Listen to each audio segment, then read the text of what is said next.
Señor desde una perspectiva de aspectos generales, por así decirlo, no significa que no sean importantes. Pero yo quiero continuar ahora hablando sobre esto y posiblemente a medida que vayamos avanzando en esto, entremos ya en detalles más en específico y más doctrinarios, como por ejemplo hablando propiamente del arrebatamiento, hablando propiamente de las bodas del Cordero, hablando propiamente de la gran tribulación. Hermano, todos esos temas que en teoría deberíamos saber, manejar y conocer y poder transmitirlos, pero la realidad es que no es así y la realidad es que muchos de estos temas nos da a nosotros todavía miedito conocerlos. Ay, hermano, es que el Apocalipsis a mí me da miedo. ¿Y por qué? Si dice que es lo que Dios le reveló a sus siervos, anunciándoles lo que va a pasar. Hermano, Dios lo que está diciéndole a sus siervos es, miren, siervos, esto va a venir, pero ustedes, yo los tengo guardados y etcétera. Entonces, quiero que veamos, y el domingo, quiero que iniciemos con este versículo, con el mismo que leímos, en Hechos capítulo 1, verso 10 y verso 11. Hablar de la venida del Señor es un tema apasionante, hermano, es desafiante a la vez, pero que el Señor nos pueda seguir hablando hoy con dos aspectos que vimos el domingo anterior. De verdad que fue mucha bendición. Hechos capítulo 1, verso 10, dice, y estando ellos con los ojos puestos en el cielo, entre tanto que él se iba, he aquí se pusieron junto a ellos dos varones con vestiduras blancas, los cuales también les dijeron, varones Galileos, ¿por qué estáis mirando al cielo? Este mismo Jesús que ha sido tomado de vosotros al cielo, así vendrá como le habéis visto ir al cielo. Otro día vamos a ver este tema de así vendrá, ¿qué significa ese así vendrá? Ahorita solo lo estamos viendo en el sentido de que Él va a volver. Amén. ¿Cuántos creen que Él vuelve pronto? Pero otro día vamos a ver qué significa que así como vino la primera vez, así va a venir. Entonces veíamos este otro verso en Apocalipsis que habla de que así vendrá en las nubes, y le decía yo de que estamos solo por efectos generales diciendo que tanto el tema del arrebatamiento como su segunda venida lo estamos viendo como sinónimos, como algo que es hablando en términos como la segunda venida. Pero le decía yo que la segunda venida tiene su momento específico y el arrebatamiento tiene su momento específico, son dos eventos. Entonces, pero ahorita cuando hablemos de segunda venida, y hay varios versículos que usted va a ver que algunos pareciera que se refieren al arrebatamiento y otros que se refieren a la segunda venida. Entonces, pero nosotros, para efectos generales que estamos viendo, vamos a hablar de la segunda venida como si fuera un único evento y en un único tiempo. Amén. Habiendo aclarado eso, es lo que dice acá en Apocalipsis, viene con las nubes y todo ojo le verá, y los que le traspasaron y todos los linajes de la tierra harán lamentación por él. Sí, amén. Solo para efectos, a ver si me di a entender en lo anterior. Este verso que está acá, ¿en qué contexto sería? ¿El arrebatamiento o su segunda venida? ¿Perdón? Ya ve que ahí está. Este texto, hermano, ya está en el contexto cuando él ya la segunda venida. Y los que le traspasaron le verán y todo ojo, porque aquí está hablando cuando ya todo ojo le verá. En ese momento que todo ojo le verá, es su segunda venida literal. Pero, como le repito, otro día vamos a ver algunas particularidades. A veces, hermano, hay versículos que los usamos indistintamente para el arrebatamiento o para la segunda venida. A veces es por mala interpretación de uno y a veces es porque tienen una connotación de los dos eventos. No sé si me voy a entender.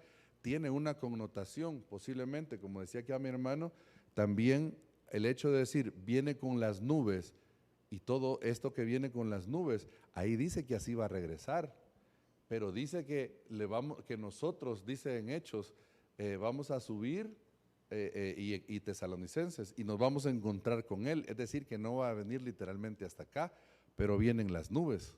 Entonces pareciera que este versículo, por eso es que genera eso, que tiene que ver con los dos momentos, pero por eso es que le digo que hay versos que pueden verse desde las dos perspectivas. Pero le decía yo, estos son aspectos previos a la segunda venida. ¿Qué tenemos que hacer en nosotros? Número uno, veíamos velad, y veíamos Mateo, y decíamos que velad es mantenerse despierto, es con una expectación.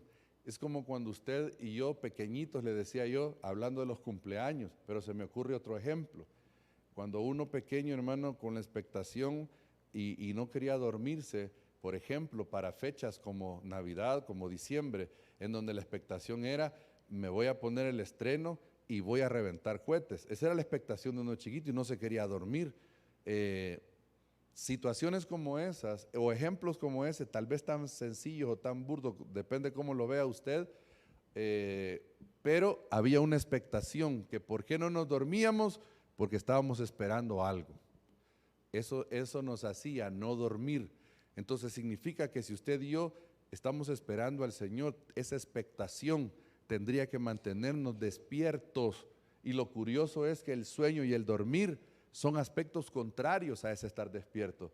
El sueño hablábamos de la pereza, el dormir hablábamos de muerte, de separación.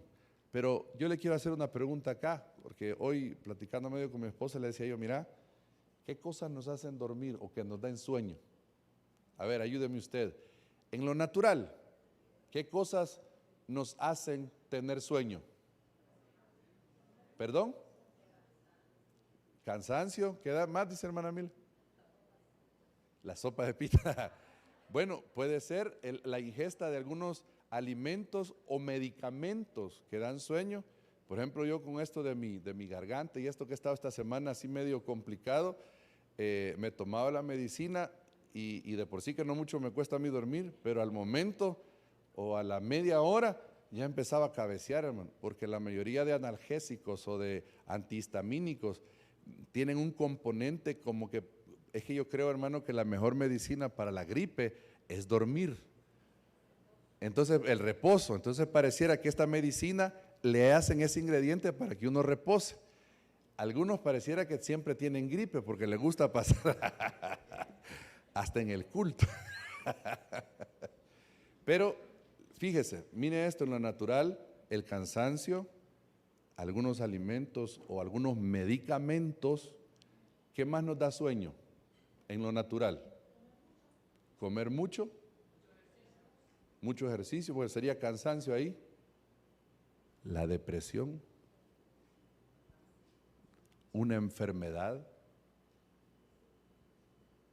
la anemia. Si todas esas cosas en lo natural nos hacen, hermano, propensos al sueño y no es normal. Por ejemplo, hermano, yo ya le he contado varias veces esto y no es pecado que usted lo haga, hermano. Hay momentos en donde he sentido que es cierto que uno lleva un ritmo de vida acelerado y agitado, porque mis compañeros en el trabajo me dicen, ya fin de semana, y les digo yo, bueno, para mí igual fin de semana o día de semana, igual de agitado es, pero el punto es este, llega un momento en donde en medio de ese ajetreo, usted empieza a tener un cansancio que ya no es normal, ya es una fatiga muy fuerte o muy fuera de lo normal. Es normal que usted, si le toca agitado todos los días, madrugar a las 4 de la mañana, por decir un ejemplo, y llegar hasta las 8 o 9 de la noche a su casa, es normal que haya una fatiga. Pero de ahí, que aunque usted se duerma temprano, tipo 10 o algo así, y el sueño sea tan fuerte que no lo pueda mantener en pie, es posible de que haya un problema ya físico. Entonces, en un momento determinado, lo que hice yo, mi esposa tenía unas pastillas que se las habían dado a propósito del embarazo. Creo que fue de Jimena, creo que fue en esa época. Imagínese usted, hace poquito fue eso que le estoy diciendo. Entonces me las empecé a tomar y aparte eran unas pastillas que la doctora había recomendado, o con Emilio creo que fue, se las había recomendado a ella y son muy buenas. Me las empecé a tomar yo. Hermano, en esa misma semana empecé a ver yo el cambio. Entonces vi yo que ese cansancio y esa fatiga, a través de ingerir vitaminas, me empecé a reponer, hermano. Entonces, yo le voy a decir algo, hermano, que pareciera no espiritual lo que le voy a decir, Pero acuérdese que usted y yo somos seres trinos, espíritu, alma y cuerpo. Y usted tiene que cuidar espíritu, alma y cuerpo. A veces en nuestro cuerpo hay una debilidad natural por el exceso de trabajo, de fatiga. Y no es malo que usted ingiera vitaminas, B12 o todas esas cosas que le ayudan a uno. Ahora, no significa que usted va a agarrar vicio y que solo va a mantenerse empastillado con todo eso. No, me refiero yo a momentos en donde la fatiga o el estrés o todo eso son demasiados. Normalmente lo que usted y yo tenemos que hacer es buscar del Señor, que eso es lo que más le va a dar a usted reposo y descanso. Traer toda su ansiedad sobre Él, porque mire, ¿qué es lo que a veces nos pone más acelerados en la fatiga y nos estresa? Que no dormimos bien. ¿Pero por qué no dormimos bien? Por lo que anda acá, lo que anda en el corazón, los problemas, las situaciones, y eso ocasiona una fatiga, aún para buscar de Dios. Entonces, pero si usted, dice el apóstol, echando toda vuestra ansiedad sobre Él, porque Él tiene cuidado de nosotros. Entonces, la mejor medicina que yo le puedo dar a usted, sin desmeritar lo otro que le he dicho, es buscar del Señor, hermano, y ponernos delante de Él para que Él aquiete y traiga reposo a nuestra alma. Y sé que usted lo ha experimentado, y sé que también el afán así le ha ganado, pero mire, el afán por un momento y la quietud y el reposo por otro.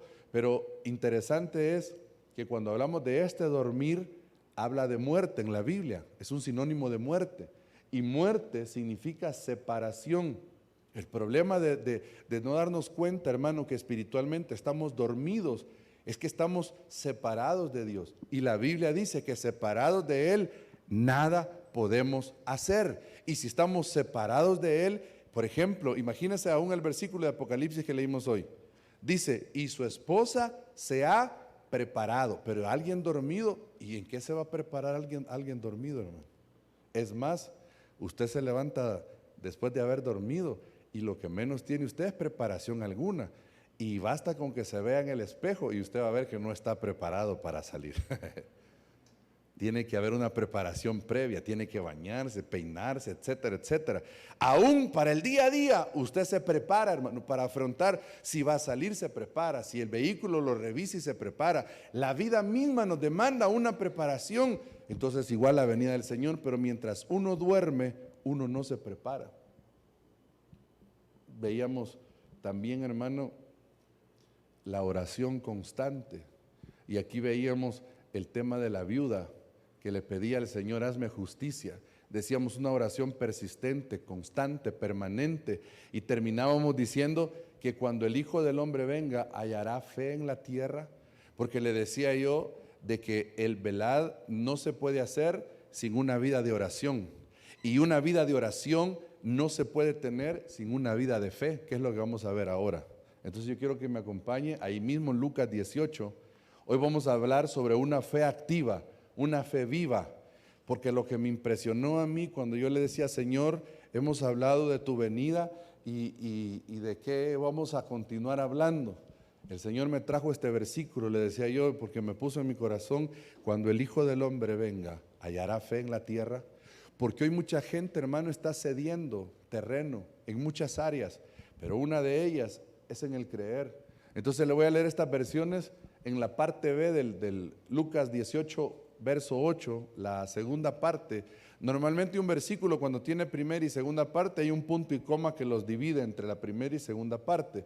Entonces ahí dice en la segunda parte, pero cuando yo, el Hijo del Hombre, dice en esta versión, regrese a este mundo, ¿acaso encontraré gente que confíe en Dios? Fíjese qué tremendo solo esto, hermano. Y en esto vamos a hablar esta tarde. Y antes de las 8 de la noche ya hemos salido. Cuando regrese a este mundo, ¿encontraré gente que confíe en Dios? Si yo le hago la pregunta a usted, si usted confía en el Señor, yo sé que usted me va a decir que sí. Amén. ¿Cuántos confían en el Señor? Ok. Mire la segunda, como dice en esta otra versión. Pero cuando el Hijo del Hombre venga a la tierra, porque estamos hablando de la segunda venida, ¿encontrará aquí gente que crea en Él? ¿Qué dice usted, hermano? Mire esta otra versión. Ahora bien, cuando venga el Hijo del Hombre, encontrará en este mundo perseverancia en la fe. Yo ya no creo, hermano. Mire, de verdad que yo antes, cuando yo era joven, hermano, si me decían que podía volar en el nombre del Señor, yo lo creía, hermano. Pero ahora ya muchas cosas he vivido y han pasado en mi vida. Ahora que me digan que el Señor va a hacer algo, no, hermano, la verdad que hoy entiendo yo que si uno vive mal es porque uno ha hecho lo malo, y que si uno vive bien es porque uno ha hecho lo bueno. Mira, hermano, y entonces pareciera que nos volvemos como los consejeros de Job, sacando conclusiones que pueden tener su lógica, su momento de tal vez de aceptación, pero que no tienen nada que ver con el Señor. Entonces imagínense esto, perseverancia en la fe. Porque la fe, hermano, es un estilo de vida. La fe no solo es un momento para creer por un milagro, es un estilo de vida. Entonces yo me mantengo perseverando en el Señor a pesar de, ¿por qué? Porque he creído en un Dios maravilloso. Me mantengo creyendo que Dios me va a responder, ¿por qué? Porque creo que Dios es un Dios de poder. Me mantengo reconociendo que en mi debilidad Él es el fuerte, y que aunque yo esté en medio del valle de la sombra y de muerte, su vara y su cayado me van a infundir aliento. Todo eso me da perseverancia en la fe. Entonces miren lo que ponía la conclusión yo: la oración y la fe es igual a vidas centradas en el Señor.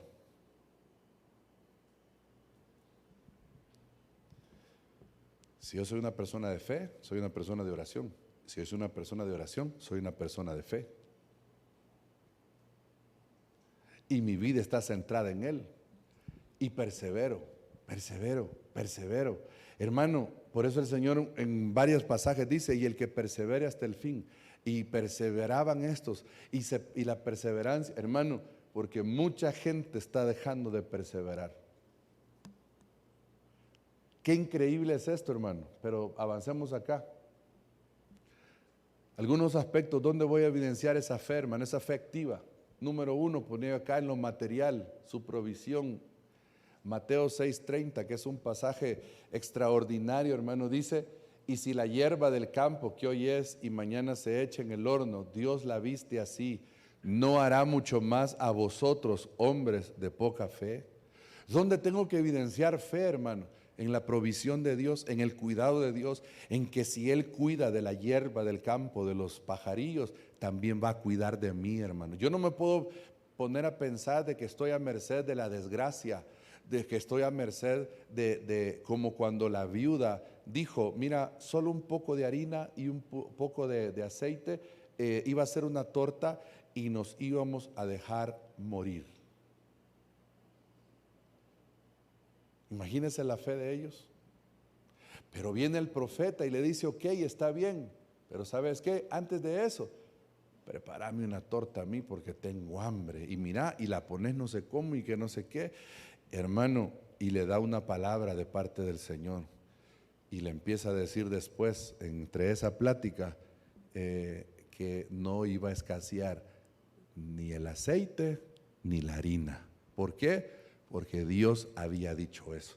Yo he venido a decirte esta tarde, hermano, sigue perseverando en tu fe, porque la harina y el aceite en tu vida no va a faltar. ¿Sabe de qué nos habla la harina y el aceite, hermano? Que es lo más extraordinario. La harina habla del pan y habla de la palabra.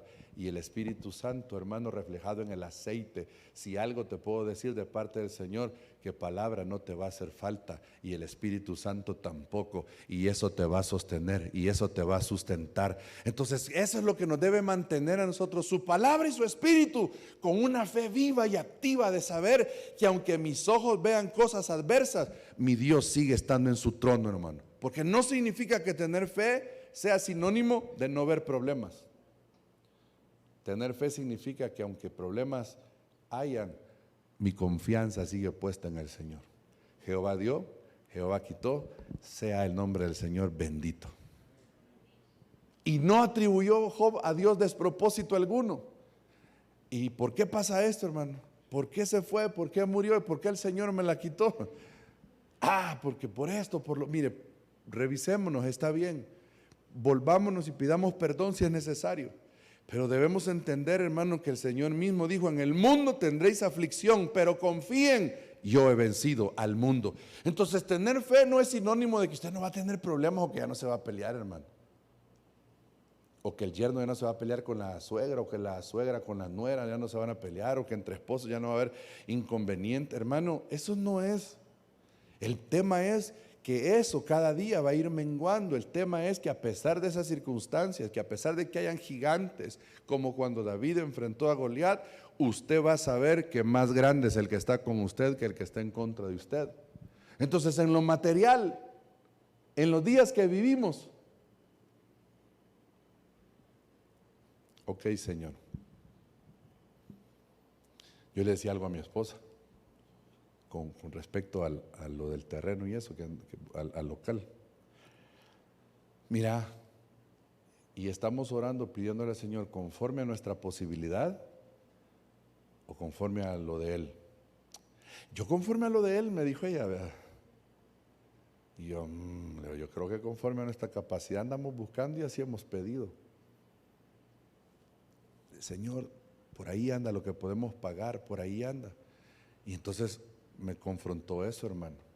Y no es que uno tenga que volverse irracional en el tema de la fe, pero es que realmente, hermano, lo que uno tiene que comprender es que donde uno termina sus límites, ahí viene el poder de Dios. Entonces, ¿sabe lo que tenemos que hacer? Señor, el lugar que tú tienes para nosotros, lo que cueste, si tú vas a mandar la provisión, tú lo vas a hacer, pero que sea el lugar que tú tienes para nosotros. Porque uno se asusta, hermano. Acá abajo, antes de la iglesia Cefal que está por ahí, hay un local. Hermana Julia creo que nos mandó el dato. Hablamos y fuimos a ver. Está bonito el local, hermano. Todo sucio y así todo descuidado. Una sala de venta, dos plantas, pero no es eso lo grande. Atrás hay una bodega de 600 metros. Y yo, ni parece, hermano. Pero quieren $5,500 masiva. Entonces yo le digo: Señor, ¿de dónde telas si no hay arañas? Como dice el dicho. Ok, Señor. Y así seguimos viendo.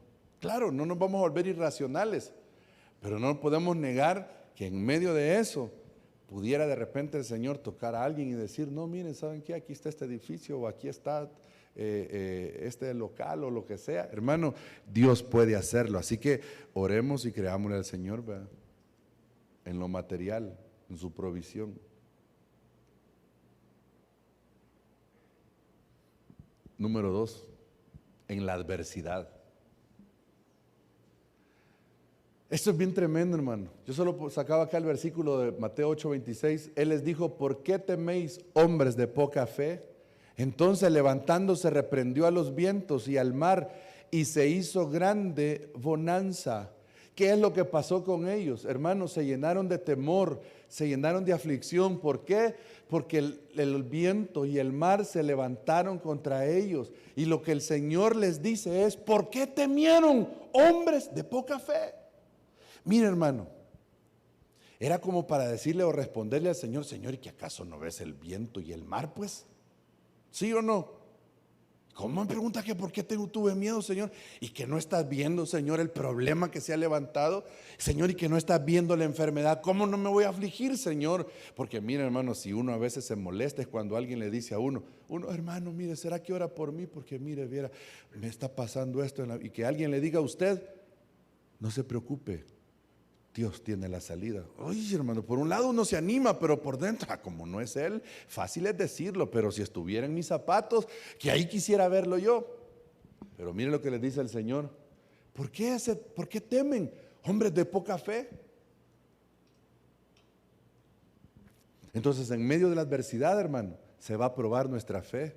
Y en medio de la adversidad, usted lo que tiene que saber es que su Señor es el mismo Señor que trajo grande bonanza. Yo no sé lo que usted está pasando en su vida, cuál es la tormenta, los vientos contrarios que se han levantado, pero lo que sí le puedo decir de parte del Señor es que Él va a traer una grande bonanza a su vida, porque Él sigue siendo el mismo de ayer, de hoy y por los siglos. Entonces, en medio de la adversidad, y le acabo de decir hace un momento, estar en el Señor no es sinónimo de que no va a venir adversidad. Estar en el Señor significa que tenemos a quien acudir en medio de la tormenta. Tenemos un refugio en Él seguro. Tenemos un ancla en su palabra, hermano, para poder saber que aunque los vientos se levanten, que aunque el mar embravecido venga contra nosotros, hermano, en el momento nos va a sacudir nuestra barca, pero el Dios todopoderoso en el cual hemos creído va a traer grande bonanza a nuestra vida. Yo no sé si usted lo cree, hermano, pero Dios es poderoso para eso. Uno se aflige, hermano. Esa es nuestra naturaleza humana.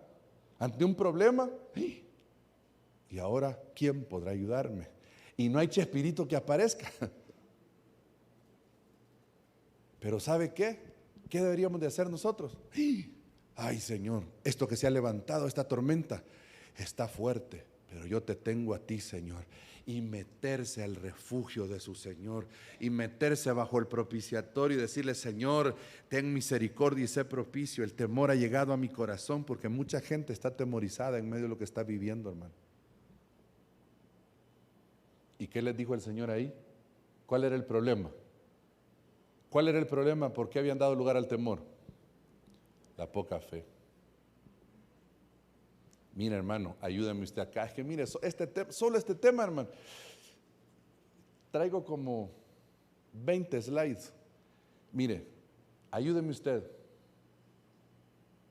¿Qué cosas ponen temor en nuestra vida, hermano?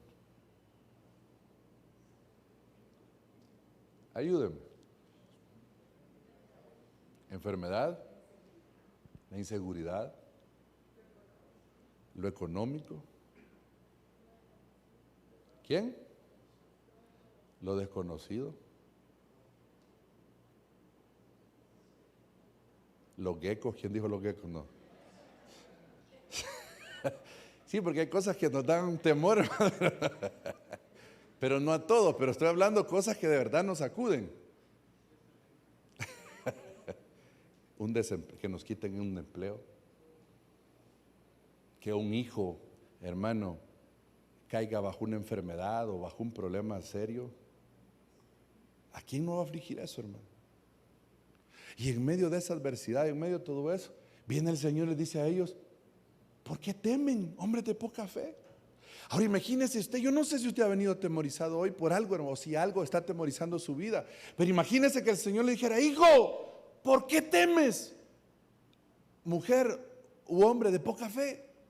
Ay, Señor, ¿y cómo que no te has dado cuenta de lo que me ha pasado, Señor? Y mira, Padre, y tras ajuste el pastor ni ora por mí ni me visita, Señor. ¿Y cómo salgo de esto? Sí, porque uno de repente le pone al Señor así como que, y tras ajuste, Señor, así como que, mira qué grave está la cosa. Y el Señor: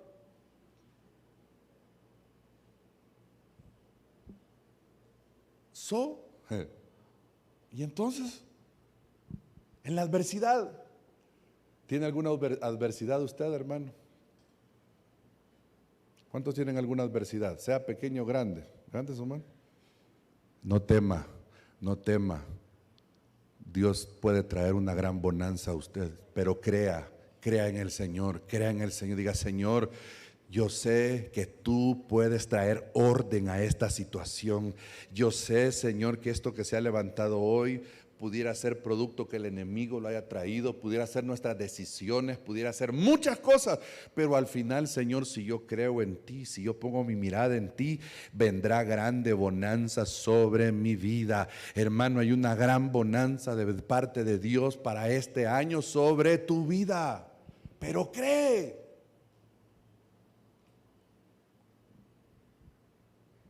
Mira este otro: a su palabra. Aquí ponía yo 3. A su orden, hablando de su llamado también. Cuando Pedro baja de la barca, hermano, Mateo 14:31, al momento Jesús, extendiendo la mano, asió de él y le dijo: hombre de poca fe, ¿por qué dudaste?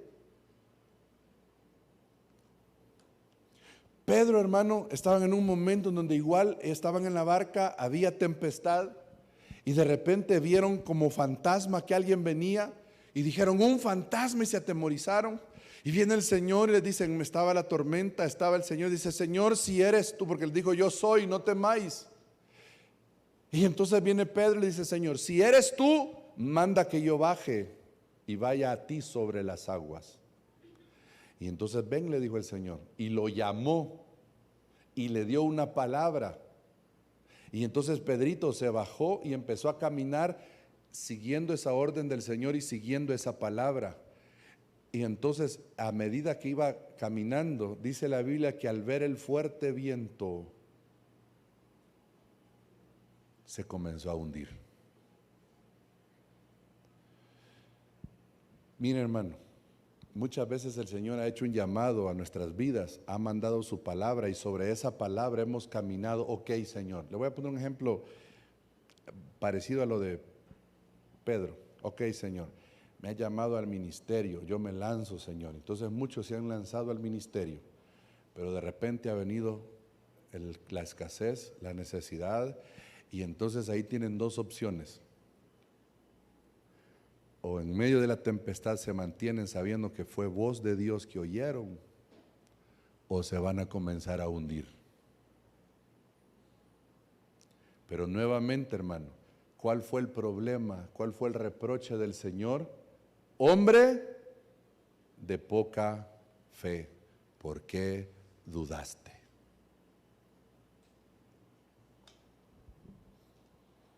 Tú me has pedido esto, Señor. Ok, Señor, yo entrego esto. Señor, yo voy a hacer esto. Yo voy a caminar en esto. Tu palabra dice, Señor, yo voy a obedecer tu palabra.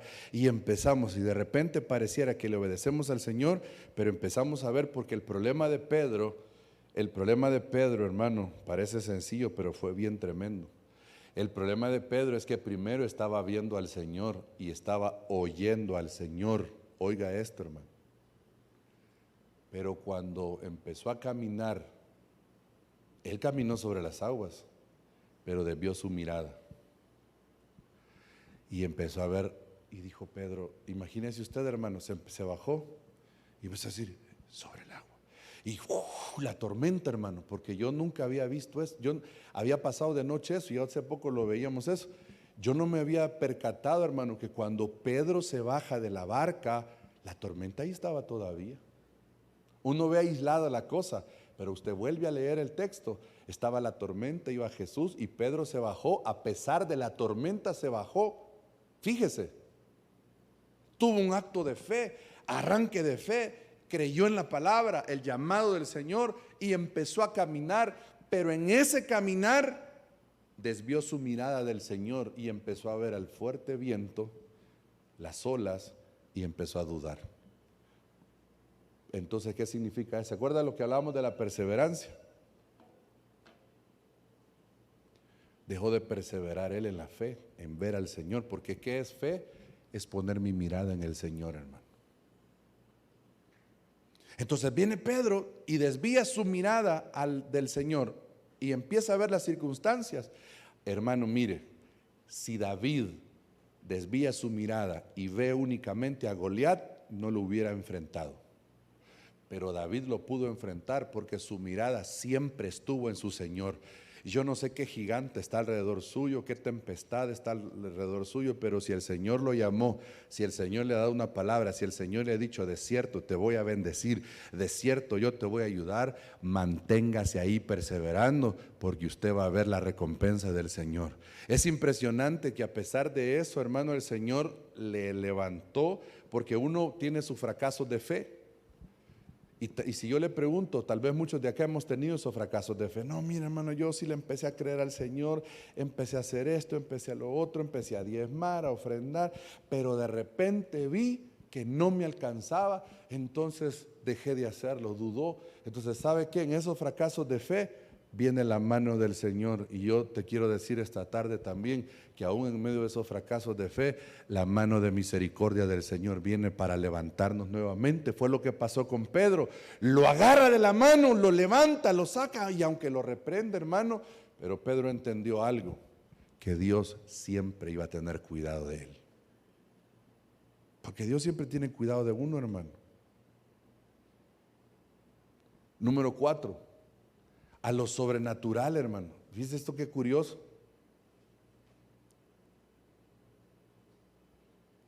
Porque lo que le dice el Señor acá es en la multiplicación, y entendiéndolo Jesús les dijo: ¿por qué pensáis dentro de vosotros, hombres de poca fe, que no tenéis pan? Hermano, ellos decían, no, ¿por qué le digo yo que tenían que tener fe a lo sobrenatural? Ellos ya habían experimentado la multiplicación, hermano. Porque ¿sabe qué es lo curioso nuestro? Que aunque hemos experimentado lo sobrenatural de Dios, siempre tenemos incredulidad sobre eso. Ay, ¿cómo lo va a hacer, hermano? Yo sobrenatural he visto al Señor obrar en esto y en esto, pero en esto no sé si lo vaya a hacer, hermano. Yo he visto al Señor cuidarme sobrenaturalmente en medio, pero hoy en medio de los días que vivo, a saber, hermano. Mire, ¿sabe qué es lo tremendo? Que hemos dejado de creer a lo sobrenatural de Dios. Hemos dejado de creer que Dios es un Dios de imposibles. Hemos dejado de creer que Dios es un Dios sobrenatural. ¿Cuál era el problema ahí? No tenemos pan, decían ellos, no tenemos pan, otra vez no tenemos pan. El Señor nos está pidiendo, pero yo no tenemos, no podemos. Somos pobres, somos aquí, somos allá, somos esto, yo no puedo. Y hermano, ¿puede predicar usted? No, hermano, porque yo no puedo hablar y yo no puedo. Y yo, ¿puede servir? No puedo, hermano. ¿Y puede tal cosa? No puedo. Y se va a dar cuenta usted que tenemos un no puedo en nuestra boca. Y es cierto, le voy a decir, mire, siendo sinceros, usted y yo no podemos, hermano. Mire, lleguemos a un acuerdo. Usted y yo no podemos. Pero lleguemos a otro acuerdo. Dios todo lo puede, y al que cree todo le es posible. Entonces entendamos que no se trata de nosotros. Entonces, ok, ¿está en mí multiplicar pan? No, hermano. ¿Está en mí un milagro? No. Pero en el Dios de lo imposible sí. Tenemos que seguir creyendo por lo sobrenatural. Señor, sobrenaturalmente yo me voy a ordenar, yo voy a pedirte perdón en esto, en lo otro, pero yo sé que tú vas a abrir puertas, yo sé que tú vas a cerrar boca de leones, y yo sé que aunque el horno esté 7 veces calentado, ahí vas a estar tú conmigo. Hermano, Dios es un Dios de imposibles. Pero hemos dejado de creer en lo sobrenatural. ¿Y sabe qué está siempre en nosotros? Ah, no, hermano, yo ya hice cuenta, similar a lo que le decía, y no me alcanza. Ah, no, hermano, yo hasta ahí puedo. No, yo más allá no puedo. Entonces, pues sí, es que eso ya concluimos que no podemos, pero Él sí puede, hermano. ¿Tendrá usted algún imposible? Estaba viendo yo el mensaje de un profeta.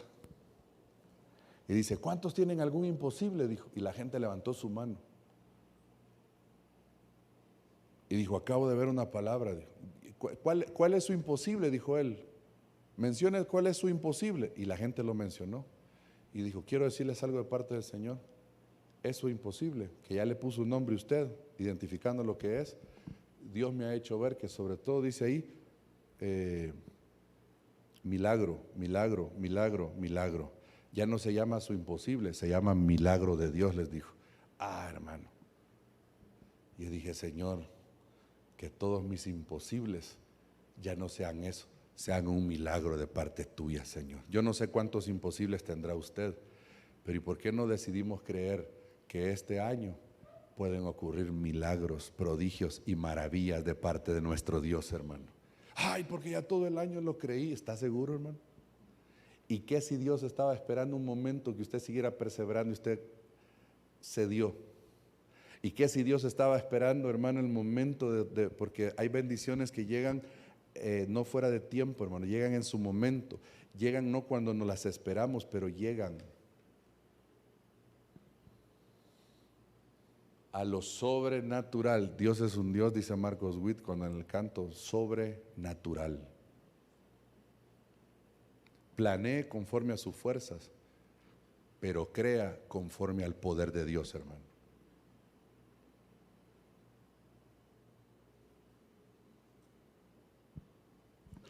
Mira este último que vamos a ver, porque quiero ver, déjeme ver aquí ya viene otro aspecto.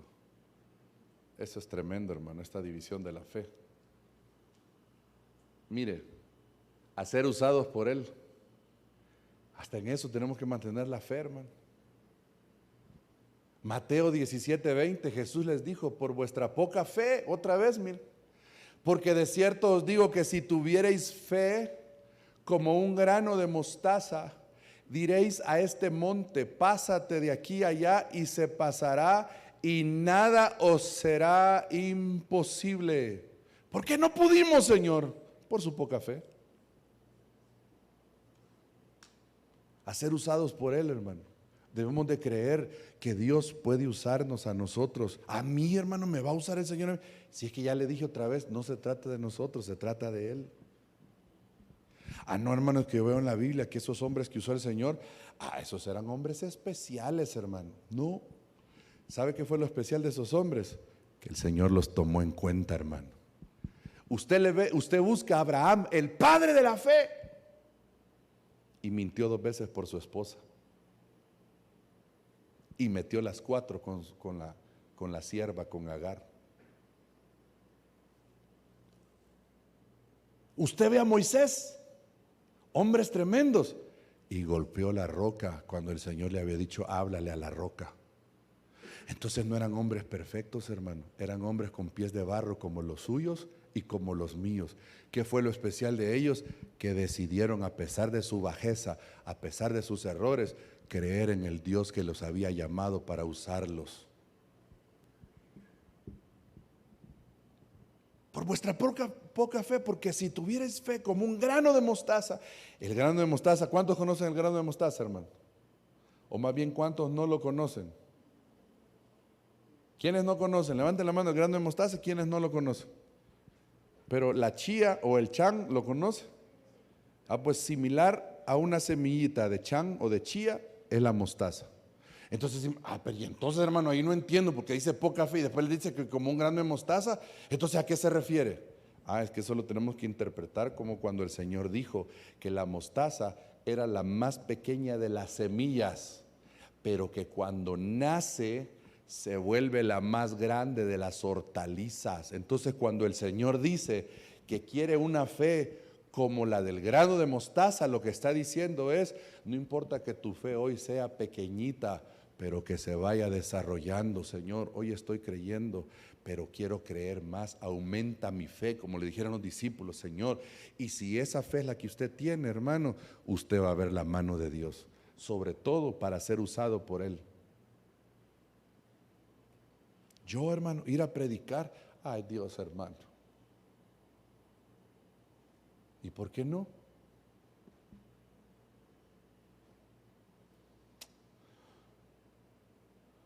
Solo le voy a dejar planteado esta segunda parte que íbamos a ver, mire. Porque la fe tenemos que dividirla en 2 aspectos. El primero es creer en Dios. No se turbe vuestro corazón, creéis en Dios, creed también en mí. Creer en Dios para salvación, creer en Dios por quién es Él. Pero hay algo curioso, hermano. Bueno, la justicia de Dios que se revela a todos los que creen, a todos los que recibieron, a los que creen en su nombre, Dios potestad de ser hechos hijos de Dios. O sea, la fe comienza con creer quién es Él. Ahí empieza. ¿Quién es Él? Es nuestro Salvador, es nuestro Redentor. Ahí empieza la fe, esa fe que se nos fue dada. Pero, hermano amado, hay algo curioso en medio de esto. Porque la segunda parte es creerle a Dios. Muchos creemos en Dios, pero no le creemos a Él. Mire esto, qué tremendo, hermano. Tú crees que Dios es uno, dice Santiago. Bien haces, también los demonios creen y tiemblan. Tremendo, ¿verdad? Pero viene y dice, y ponía acá, ¿en qué cosas tenemos que creerle a Dios? Algunas cosas van a ser, algunas repetitivas como las que hemos estado viendo, pero me interesa para reforzar esto. Primero, a sus promesas, hermano, como Abraham y Sara. Dice el verso 6 de Génesis 15, y creyó a Jehová, oiga, y creyó a Jehová y le fue contado por justicia. En el verso 11 del capítulo 11 de Hebreos, la parte B, habla de Sara, y dio a luz aún fuera del tiempo de la edad, porque creyó que era fiel quien lo había prometido. Hermano, no es lo mismo creer en Dios, que es nuestra base, que creerle a Dios, a lo que Él puede hacer, a su poder, a sus promesas. En las promesas que le dio a Abraham y Sara, lo veo yo por un lado, Abraham diciendo, le creyó a Dios y le fue contado por justicia. Y la Sarita le creyó que era fiel quien lo había prometido.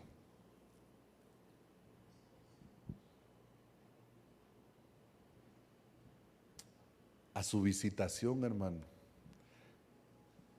Cuando Aarón, dice, habló Aarón acerca de todas las cosas que Jehová había dicho a Moisés e hizo señales delante de los ojos del pueblo, y el pueblo creyó, oiga, y el pueblo creyó, y oyendo que Jehová había visitado a los hijos de Israel y que había visto su aflicción, se inclinaron y adoraron. O sea, empezaron a creerle a lo que había dicho, a creerle a Dios por esa visitación. Lo interesante es, hermano, que hay gente que no se da cuenta de eso.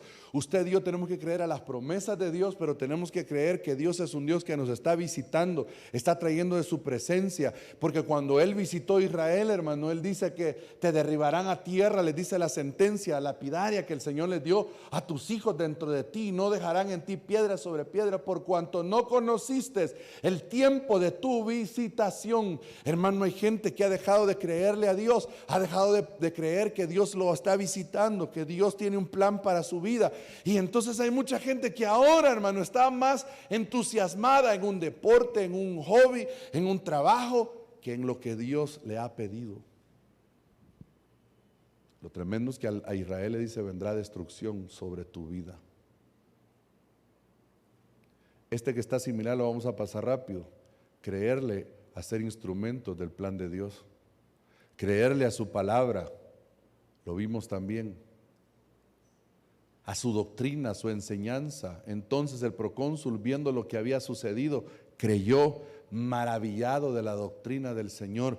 Hermano, hay muchas cosas de la palabra del Señor, de la enseñanza, que hemos dejado de creerle a Dios. Es que eso creo que es invento de los pastores, hermano. Es que eso creo que no es así. Hermano, hay que creerle, dice la Biblia, creer a Dios y a sus profetas y seréis prosperados, creo que dice.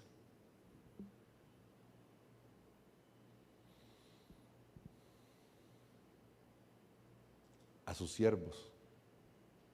Ok, mire, lo logramos ver. Solo déjeme este último. Perdón, quiero iluminarle y se me va. Hechos 14:1. Aconteció en Iconio que entraron juntos en la sinagoga de los judíos y hablaron de tal manera que creyó una gran multitud de judíos y asimismo de griegos. Entraron juntos a la sinagoga de ellos y hablaron. Mira, hermano, ¿sabe qué está pasando ahora en día? Porque usted sabe, hermano, que Dios no es Él el que viene a traer su palabra directamente, no son ángeles, sino que usa hombres y mujeres de barro, con defectos, como el que le está hablando. Pero ¿sabe qué es lo que ha pasado en estos últimos tiempos? Que por los malos antecedentes, que por los malos testimonios, entonces la gente ha dejado de creerle a Dios, ha dejado de creer a la palabra dada por sus siervos, y todo se empieza a vincular. Esto es engaño de los pastores, esto es acá. Y como hoy con las redes sociales, hermano, hoy cualquier mentira, porque mire, hermano, si le creyéramos a Dios como le creemos a Facebook, hermano, arderíamos en fuego, hermano. Hoy la gente algo ve en Facebook, como Facebook lo dijo, ya lo dan por cierto. Entonces ahora, hermano, no, yo a los hombres no le creo, yo al Señor sí le creo, pero a los hombres son mentirosos. Y pareciera muy espiritual esa respuesta, hermano. Pero ¿sabe qué? Le tengo una buena noticia. Eso desagrada a Dios. ¿Sabe por qué? Porque quien nos ha enviado es Él. Es como que usted enviara a un empleado suyo, decirle a fulanito que necesito este informe, pero para ayer. Y regrese esa persona y le diga, mire, dice que como yo se lo dije, que no se lo va a hacer, que se lo diga usted directamente. Hermano, si en lo secular nos rebelamos en lo secular, dice el jefe que haga eso. Ay, hombre, ¿qué hace uno? Hacerlo, hermano. Solo lo mucho que puede pasar es, ¿estás seguro que él te lo dijo? ¿Estás seguro que él te... Bueno, si querés preguntarle, va, está bueno, pues te voy a creer. Y ya uno lo hace. Entonces pareciera que cuando uno viene aquí da la palabra, y está seguro, hermano, que Dios lo ha enviado con ese mensaje. Está seguro. Póngase de pie, vamos a orar. 3 minutos para las 6.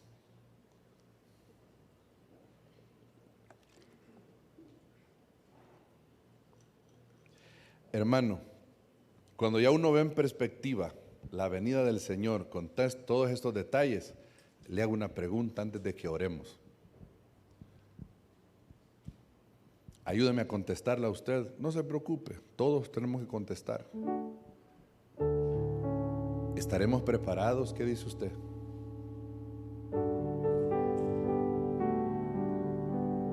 Él dice que viene y que tenemos que estar preparados, hermano. ¿Qué dice usted? ¿Estaremos preparados, hermano? More or less.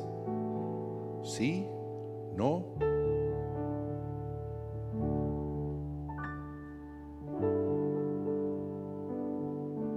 Vámonos, ya está lista.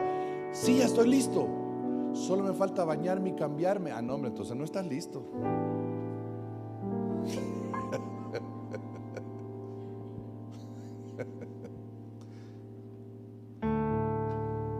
En 5 minutos paso, ¿te estás listo? Te dije que estuvieras listo. Hermano, perdone, no son esas las palabras nuestras, hermano. Ahora imagínese el Señor, te dije que estuvieras listo, hijo, y va a venir, no estás listo, no importa, no tengas pena, vámonos así. Si ni nosotros admitimos eso, hermano. Entonces, ¿sabe qué tenemos que estar haciendo? Alistándonos, hermano. Decirle, Señor, vernos en el espejo de la palabra. Traigo aquí mi juguete nuevo. En el espejo de la palabra y poder decir, Señor, ¿qué me falta, Señor? Creo que ya el pelo, creo que ya me eché gelatina.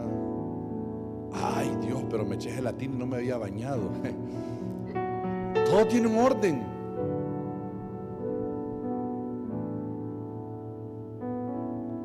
A veces mi hija me molesta porque me hace broma, tal vez así medio empijamado o algo, entonces que vamos a ir a la iglesia. ¿Así vas a ir? Sí, le voy, así voy a ir. Y se pone a reír. Porque uno se prepara, hermano. Y nuestro Dios vuelve pronto. ¿Cuántos le creen, hermano? Hay que prepararnos, hermano. Cuando el Señor, el Hijo del Hombre, regrese a la tierra, ¿hallará fe?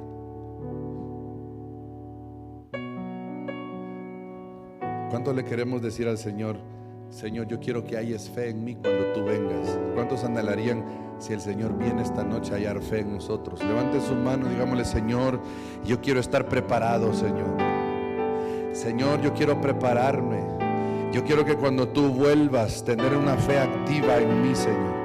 Una fe perseverante, Señor. Una fe que te esté creyendo a ti.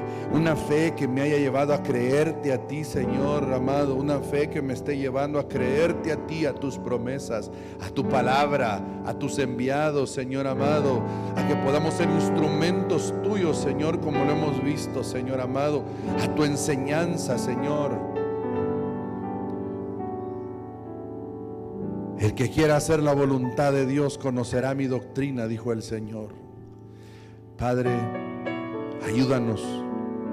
Posiblemente, Señor, estamos a media arreglada, Señor, porque tú empezaste a ataviarnos, Señor, limpiando nuestras vestiduras. Pero permítenos, Señor, completar a través de la obra de tu Espíritu Santo, completar, Señor amado, esa preparación para que si tú que vuelves pronto, Señor, vinieres en este día, en estos tiempos, nos encuentres preparados, Padre. Señor, que no estemos dormidos, Padre, que no estemos, Señor, en otra circunstancia o en otra condición ajeno a estar expectantes de ti, Señor, de tu venida. Padre, en el nombre de Jesús, en el nombre de Jesús. Y queremos orar, Señor, antes de retirarnos de este lugar por nuestra nación, Señor. Padre, queremos bendecir y poner delante de ti a nuestro presidente, a sus ministros, Señor, a los diputados, Señor amado, los magistrados. Padre del cielo, como tu palabra lo dice, para vivir en quietud y reposo, Señor amado.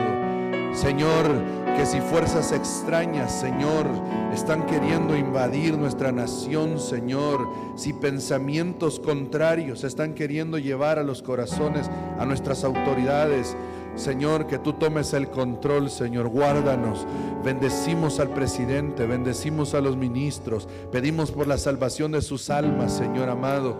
Pedimos, Señor, por los diputados, mi Dios amado, por la salvación de sus almas, de aquellos que no te conocen, Señor del cielo. Por los magistrados, Señor, por nuestra nación, por los alcaldes, Señor, por cada municipio, Padre. Señor amado, no permitas que la violencia, Señor, siga en aumento. No permitas que el enemigo traiga destrucción, Señor. Reprende al destructor, Padre, de nuestras vidas, de nuestra nación, Señor. Toma el control, mi Dios amado. En el nombre de Jesús, que todo lo que el enemigo está bloqueando, Señor, para el desarrollo de nuestro país, seas tú liberándolo, Señor. Y que todo lo que el enemigo quiera complicar, Señor, seas tú reprendiéndolo, Padre. En el nombre de Jesús, ten misericordia, Señor, de los diputados, del presidente, de los magistrados, de los ministros, de la policía, del ejército, Señor amado.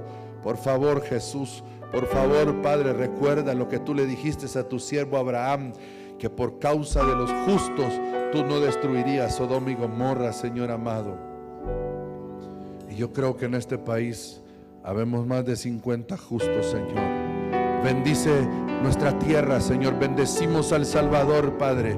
Hermano, dígale al Señor: Señor, bendecimos El Salvador, bendecimos nuestra nación, bendecimos nuestro país, Padre amado. Bendecimos nuestro país, Señor amado. Qué responsabilidad la que nos has mandado a orar por nuestras autoridades, Padre. En el nombre de Jesús, amén y amén. Que el Señor me lo bendiga, hermano. Antes de irse, quiero que me ayude a saludar. Están los